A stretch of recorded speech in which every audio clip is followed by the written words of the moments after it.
Hello everybody, welcome to this first impression of Squidllet. Let me sync this up.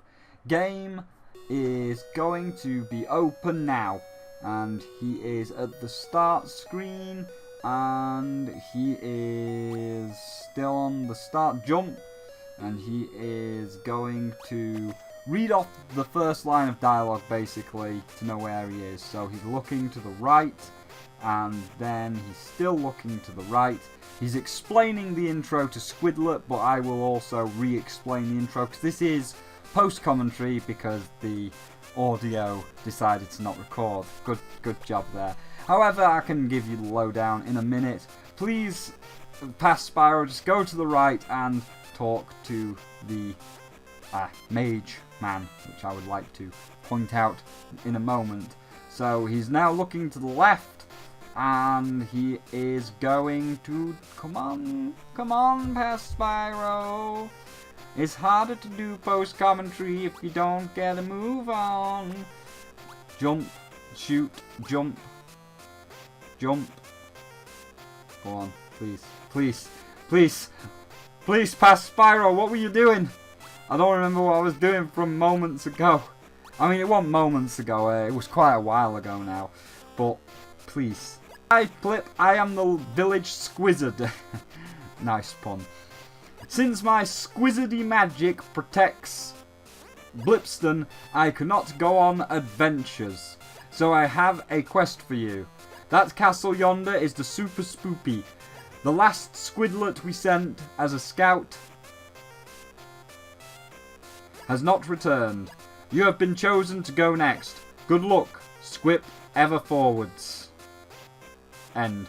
Alright, so that will be able to sync the video up. But yes, welcome to this first impressions of Squidllet, which is a very cheap game on Steam. It is £1.67p, which equals $2 roughly.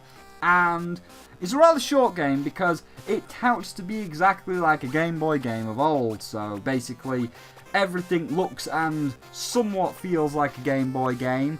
And everything that you hear, every sound effect, every piece of music, this is the fun fact about it, every piece of music was actually made in a Game Boy. Like, they got the old bitmap processor and all the other printer pieces that went into making a Game Boy, and all these sounds were made via a Game Boy. So that's like the unique selling point, to try and emulate a game as best as possible. What do you mean? Why is everything in an ugly shade of green?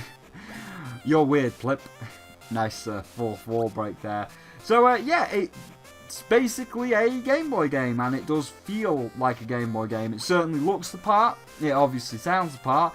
And in terms of play-wise, it plays a lot better than a Game Boy game. I am using Xbox 360 controller here, and it only has the D-pad. You can't use the analog stick whatsoever. It is D-pad purely, because the Game Boy only had a D-pad, and the A button. So you will only need one button to beat the game. So it's left, right, and the A button. You won't need the up or down either. So in terms of how it plays, it's a lot tighter than a Game Boy game. Like, you know, some Game Boy games you might feel like, oh, I fall too fast, the jumping's a bit off, or my attack seems to have a couple of seconds delay. Now, it's basically a Game Boy game, but with the modern advantages of being in the modern era. And this is a guy that lives in this hole. That's all he does. He just lives in the hole. And after playing the game, because it's like a Game Boy game, you have to beat it. It's like the original Mario Land on Game Boy. You have no choice but to finish the game. Well, don't worry, it's a pretty short game. This first impressions, as you can see, goes for about 37 minutes. And beyond that, there is about 20 minutes beyond that. The game is only an hour long, so, you know, that's alright for the price point. $2 for an hour. It's alright to see this interesting little experience play out. However, it plays a lot like a Kirby game. So basically, the baker that we just met threw a load of muffins everywhere, and muffins are extremely plentiful across this game. You will never run out of muffins or never really die, and anytime you do die, you just immediately like, the second you die, you've already respawned in that area. It might send you back a tiny bit, but it's more about the adventure and seeing some of the fun little things that happen over at what's actually going on. And it just feels like a nice little Kirby game type thing. But anyway, we're talking to the band now, and we've got an accordion player. Nerp, nerp, nerp, nerp, nerdle, nerp. Nerdle, nerp, nerdle. I have to say, sir, nerdle, nerp, that is not how an accordion sounds. You know, we all know how an accordion sounds, and it's like this.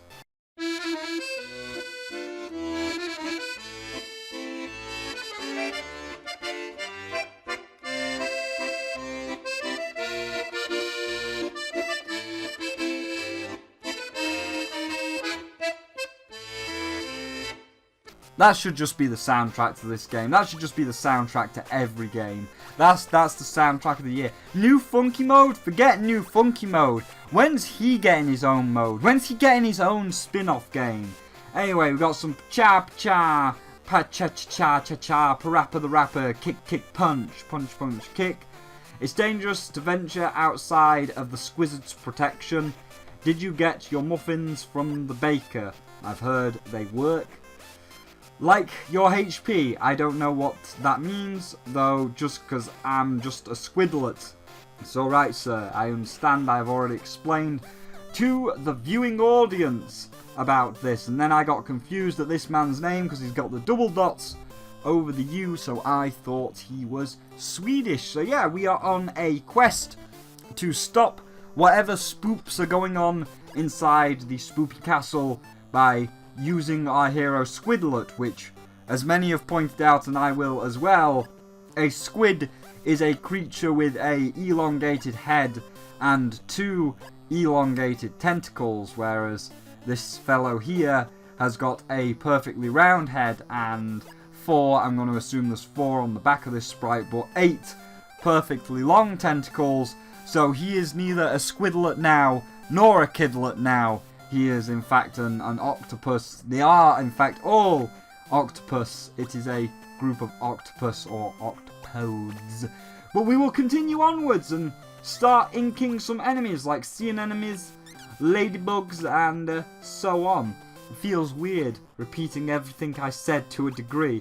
Although now that I know what's coming, I mean, there won't be as much of a shock, but I can still make the jokes and I can see into the future, so I can make my audio, I can make my experience and knowledge a whole lot better as to fill you in, because obviously I haven't died yet, but when we get to the spooky castle, we do die, and then I found out it was like a Kirby game, so it makes the experience a whole lot better for you.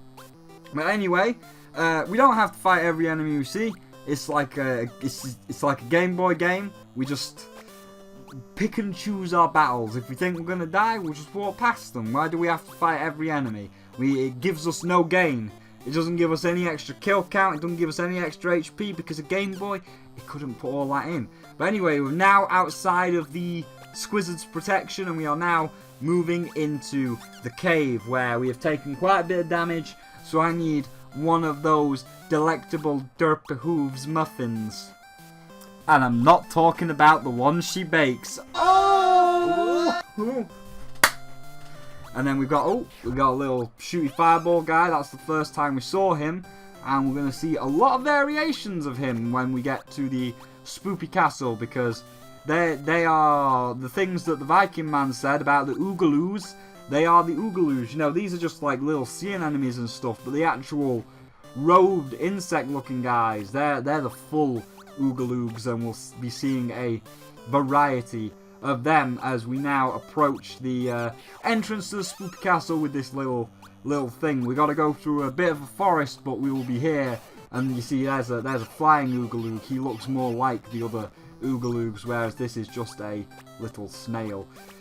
But yeah, as for you know, everything about it, it obviously looks like a Game Boy game. It plays like a Game Boy game for the most part, like an updated Game Boy game.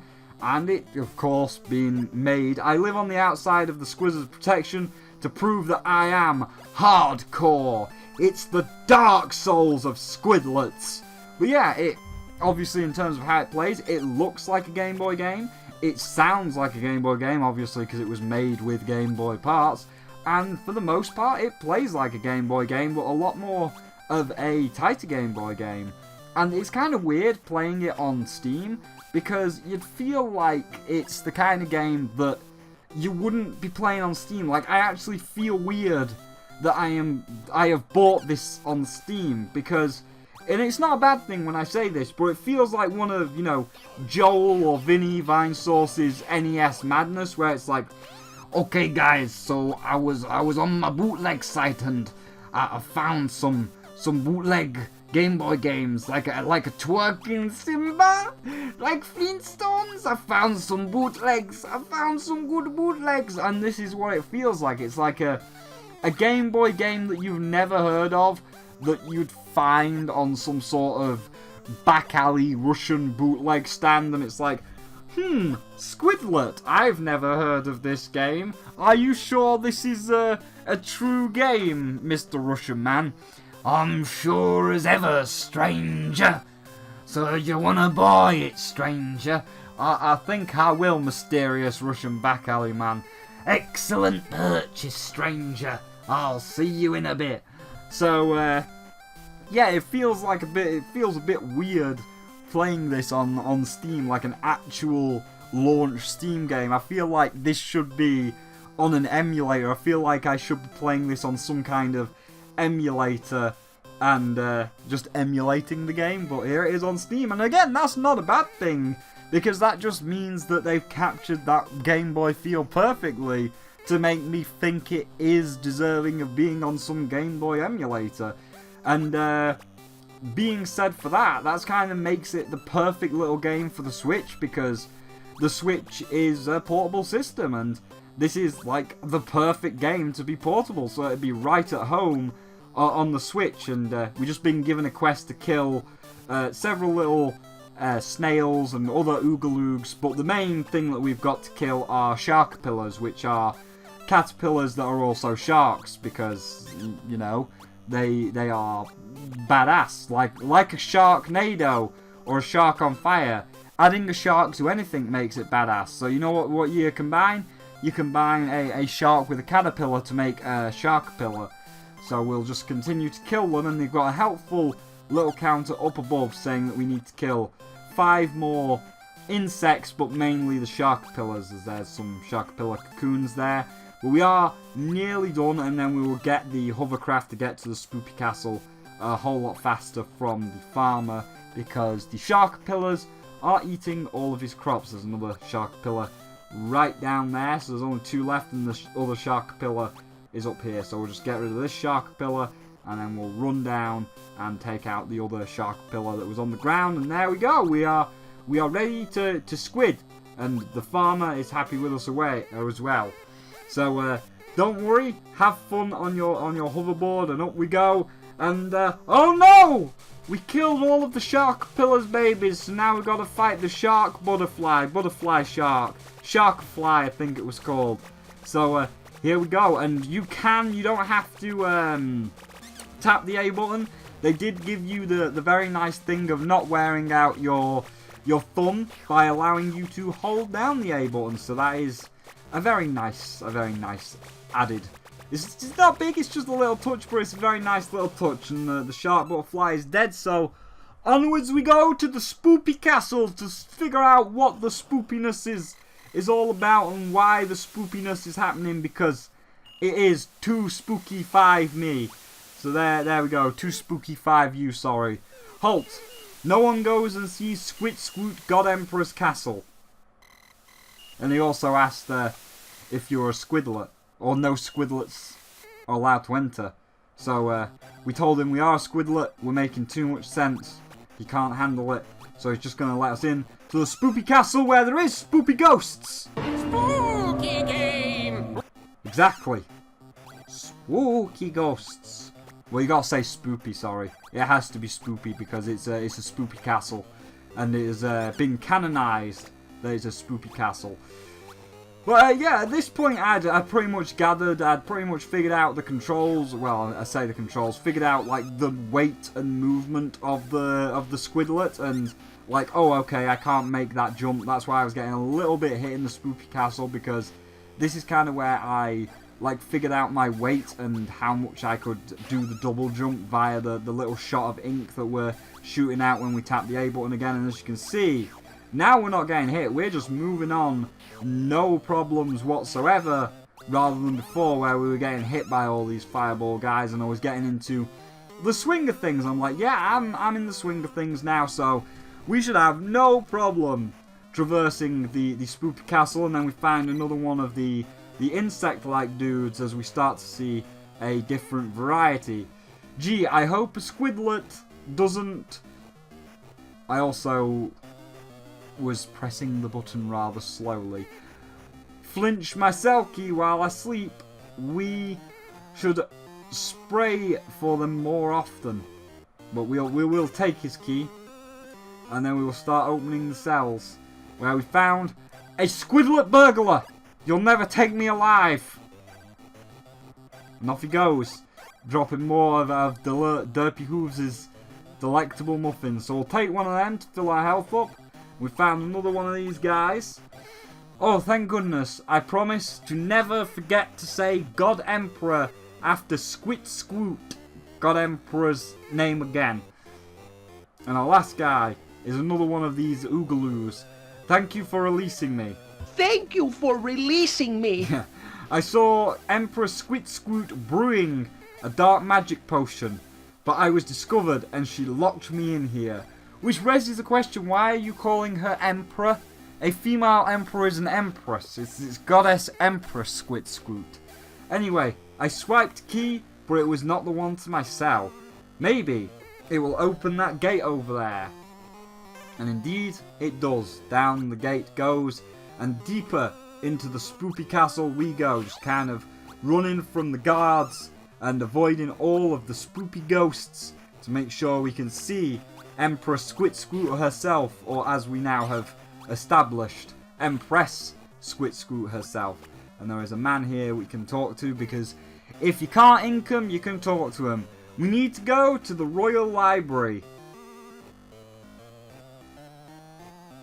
Yes, pass Spyro. An A button, please. Or I think something happened here and I had to like look away for a brief second. There you go, in Castletown. There's a magic book there that contains most knowledge in Squit Squoot's empire. We need it if we want to stop her.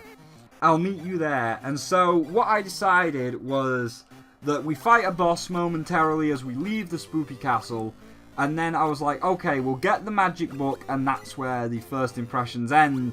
As we get the magic book, we see Empress Squit Squoot, and I think that the reveal of the Empress was enough to end the first impressions. But I had fun with it though. I really did enjoy it. It was a little snack, you know. I've got a lot of longer games to review coming up. Like I've heard Celeste is quite long. Then Fighting Herds is going to be a big review because it's kind of like also a story about things Hasbro did and the Kickstarter and what led up to it. And then I've got the Shadow of the Colossus remake, which is looking fantastic. So there's going to be a lot of long reviews. So this was like a nice little break to you know, break it all up, considering how short it was. And then I jump into a spooky ghost and exit the spooky castle, which I believe is just up here, where we will fight the second boss, and then move on to the library where we will fight the third boss and end the Let's Look At. Assemble the guards, awaken the ancestral golem. We have orders from God Empress. No, not one Squidlet passes.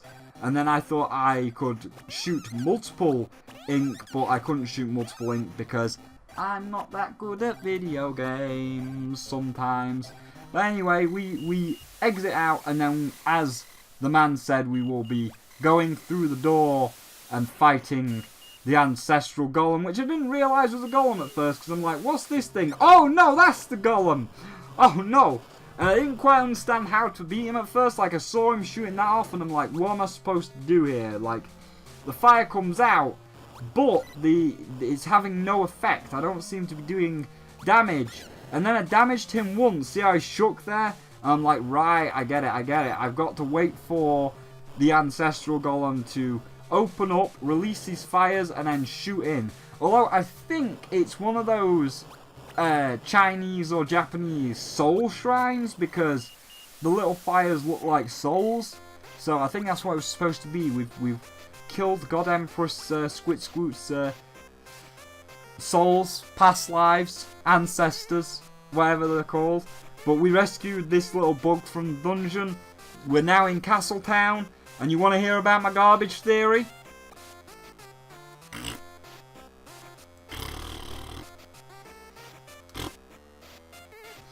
Great! Garbage theory states that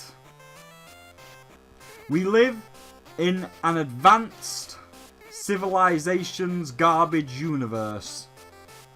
Nifty, huh? I mean, depends how you want to look at that. And then I realised, oh wait, this is the town. Everybody's talkable. So we'll talk to this chilling Afro bug, cephalopod. Let's jam together. Alright. You jamming yet? You jamming yet? Nice. Welcome to the Wallop Polyp Cafe, home of the finest vintage cappuccinos here in Castletown. I am your barista, Rubicon. Says, aren't you a bit too squidlety to be drinking coffee? No, but I like coffee. Shino likes coffee and pizza. Why you not let me have the coffee? Anyway, this spot has the best sun in town. So this is where I tend to the Wallop Poppies Cafe Gardens. Very nice, they're nice gardens, I can't argue with that. And we move on to close to the library. Hello there, Squiddish one. Will you hear an old Ooglub's worries? And I meant to press yes here, but I accidentally pressed no. Oh, fiddlesticks. So we'll just go back and press yes. We collect those crystals we used to... Yes? Past Spyro, okay, hello? Control electricity. After that, they rained from the skies. However, they've only started falling about a century ago. They sure are useful, but I worry about our lack of knowledge on their origins. Maybe that's it. Lightning Stone Origins. That's going to be the sequel. And here we are in the library where I decided this would be the end. The giant encyclopedia we're looking for is titled The Grimoire. Oh, well, I mean, I'll keep watch to make sure none... I'm sorry, we can't keep watch. That's the end of the Let's Play. That's the end of the first impressions. Goodbye, everyone. We can't do it. I mean, there may be a workaround. Let me just put in Destiny Grimoire card. There we go. Okay, don't worry, little insect dude. I've found the Grimoire. We don't have to look for it in the library. I have already found the Grimoire. Titans are warriors, heroic defenders of the light, channeling the gift of the traveller to wage war on the darkness, steadfast and sure. Titans face any challenge head on.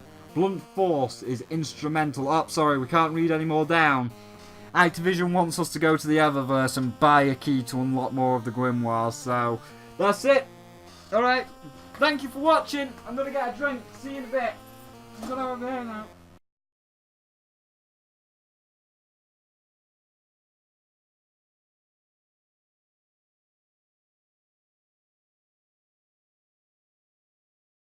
Okay, no, but really though, this is where I decided to end it. I'm like, right, we'll go get the Destiny 2 Grimoire, and then we will end the first impressions. So, Squoot's Thorax. How does Squidllet get in here? You say you're looking for the Encyclopedia Grimoire? No, we already found it. Bungie can't be asked to put it in the game, so they put it on another site for us. That book is deep in the library, locked in the magical section. The problem is, the last time Squoot, God Empress, went in, She left the gate open. Now 7 books have escaped. If you track them down and stop them, I'll open the gate for you. Your ink should blot out the spells on their pages so they'll stop fluttering about. Also, Jesus, we have made so many pony jokes. That's embarrassing.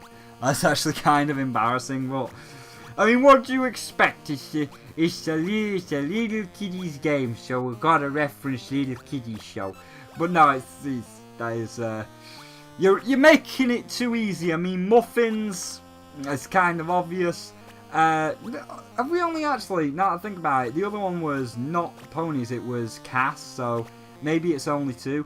Brain like a sieve because I'm having to do all of this post-commentary, and I can't remember how many times I've said things, so because I'm kind of repeating myself but changing some stuff, it's like, wait a minute, I think I made another pony joke like before that I've already cut out, so now I feel like I've made 8 pony jokes, and 8 is way too many, but then I'm thinking, wait a minute, some of those were in the past audio, so I might have only made 2, which is acceptable, because we've already made the Destiny joke and the cast joke and so on, so now I'm just all in a tizzy, my head spinning in a kerfuffle, so there you go.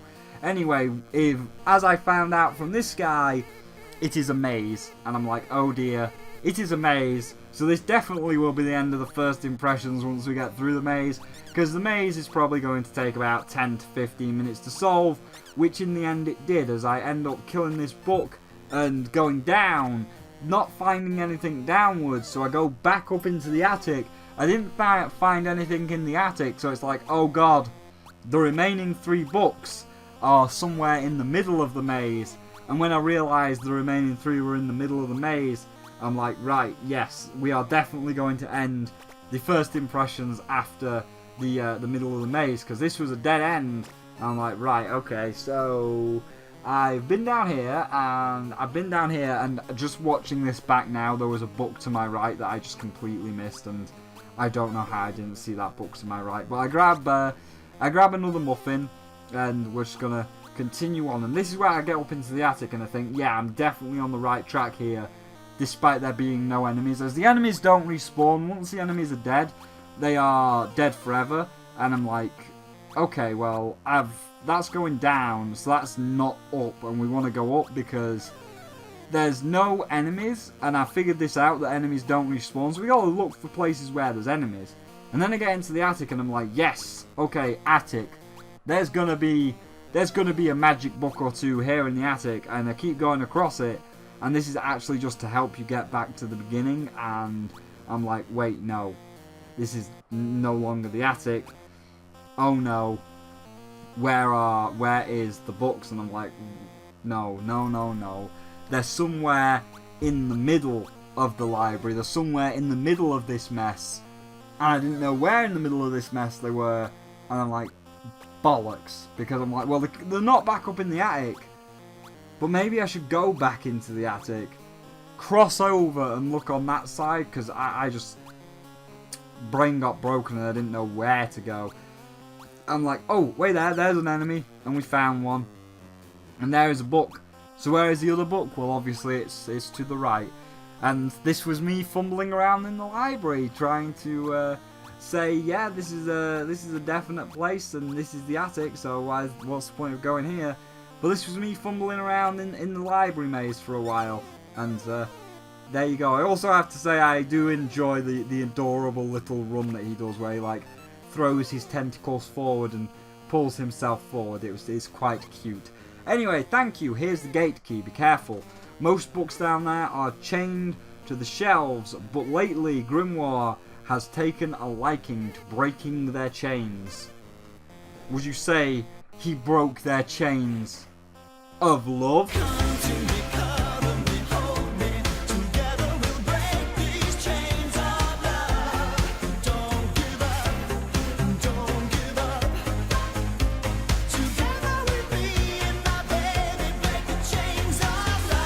And then it's at this point we now enter the second half of the game. The library kind of indicates roughly about just over the halfway point, and this is where muffins start to get a little bit more scarce, Like, again, there's not that much penalty of death except for restarting the section, but this is where muffins start to get a little bit more scarce, and you just gotta be a little bit more mindful of your health. There are some muffin books around, but beyond the muffin books there isn't any scattered anywhere, so you've just got to be a little bit more careful of your health going into the last couple of stages. Again, I'm not going to show off the last couple of stages. We're just going to beat the Grimoire book and show off Pheromosa. I think I show off a little bit of the castle as I do my outro, but for the most part this is pretty much the end of the first impressions as I advance through the library, and it gives me 1 muffin and 2 muffin ready for the boss fight, which is a book, and I fall inside the book and I'm like, what the hell am I doing here? And this is a boss that I did get confused on, because I fell in the book once and I'm like, oh, so what am I doing? But anyway, bomb, an explosive container of gunpowder, do not eat. Sword, a tool used to make one thing into 2 things. Which was kind of funny. And this one I got stuck on, like I just kind of sat there and looked at it, so we're going to focus on this one for quite a while, because it said bees, and the bottom line is go good on pizza, and I'm like, wait, pizza? Bees? Let me re-look at that. Yeah, that definitely says bees, so apparently bees go good on pizza. And wand, a magic tree, a magic tree branch that goes pew pew, which kind of funny. And I'm like, what do I do? And then I figured I've got to just continue to ink the pages. And then this is where I kind of got confused, because he is summoning the items in the book. It allowed us to see the attack, so it's very good telegraphing in a way of what attacks he's going to do, because we've seen the bees. That was the wand that goes pew pew. He's summoning more bees, and I thought I had to shoot him when his pages were open. You know, you got to cover the, and that's a bomb which is going to go boom. But yeah, I thought you had to shoot him while pages were open to ink over the spells. But what I didn't realise was you were supposed to fall into the book and ink all of the pages in one life. So there was me dying there, and as you can see, death held no issue. Like any Kirby game, you just respawned at the boss with no issue. And then I fell in the book and I'm like, wait a minute, what did I do here? Then I inked away the bees, and the bees never spawned again. And I kind of understood. I'm like, right, how did I fall into the book?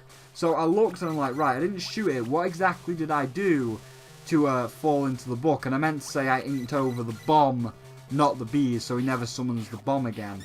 So I was kind of figuring it out at this point. And I'm like, there you go, wait a minute, I just fell in.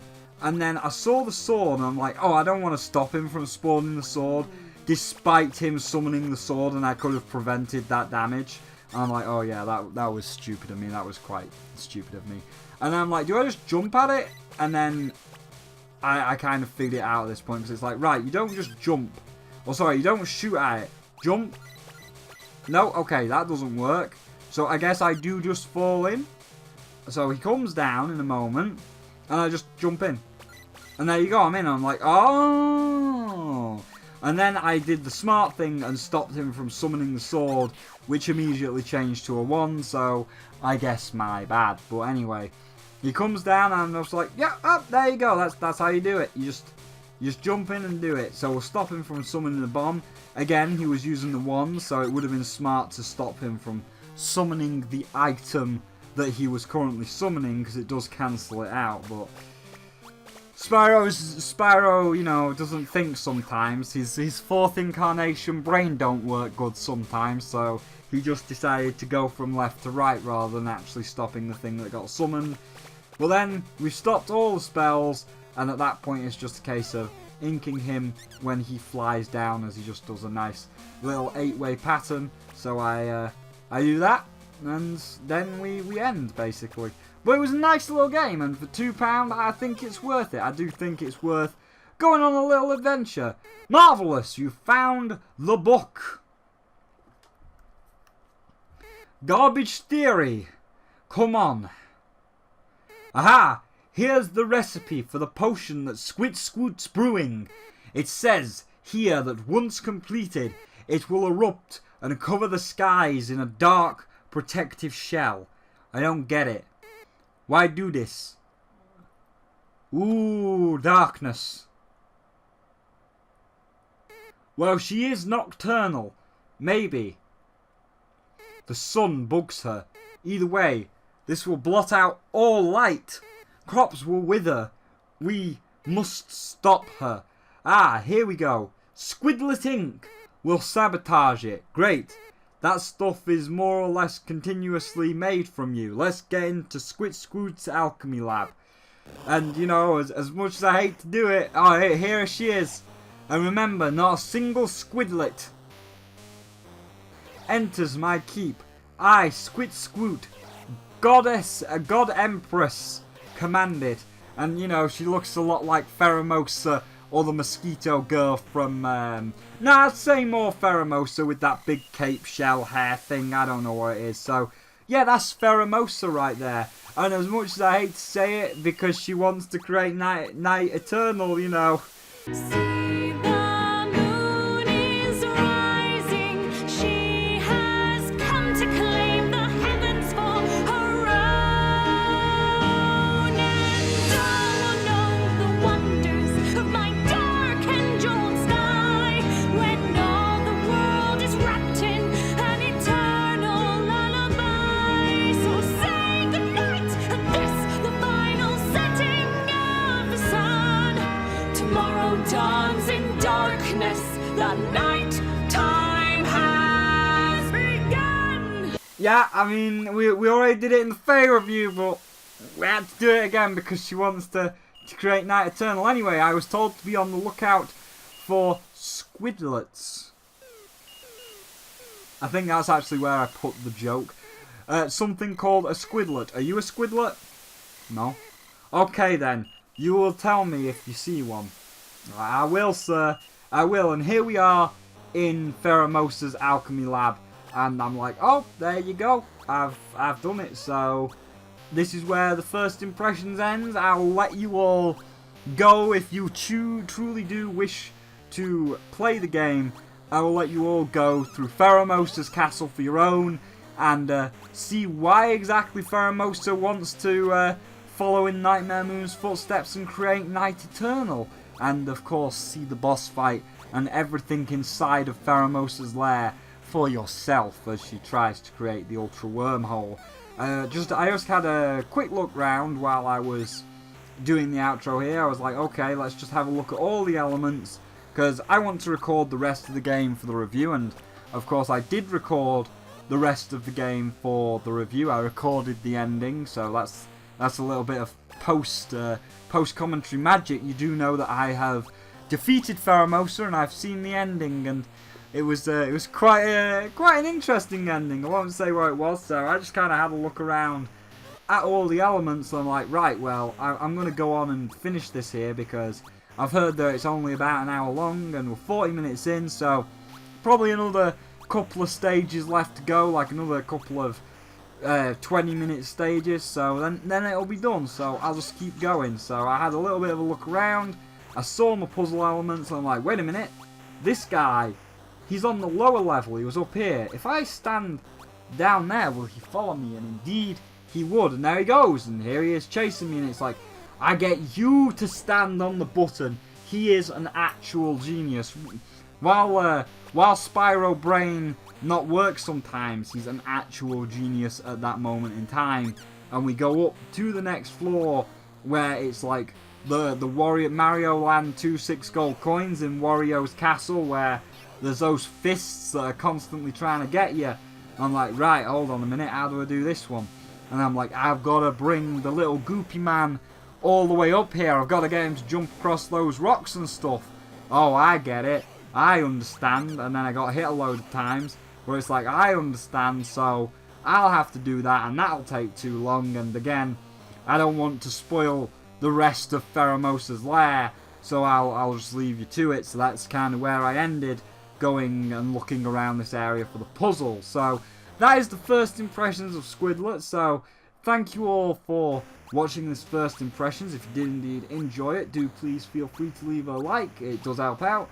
And of course, if you don't want to miss out on the review of this, as well as the review of them's fighting herds and first impressions of such of Celeste, feel free to subscribe. And there's a link to my Patreon below if you'd like to go that extra mile. But for now, thank you all for watching, and I'll see all of you in the next one.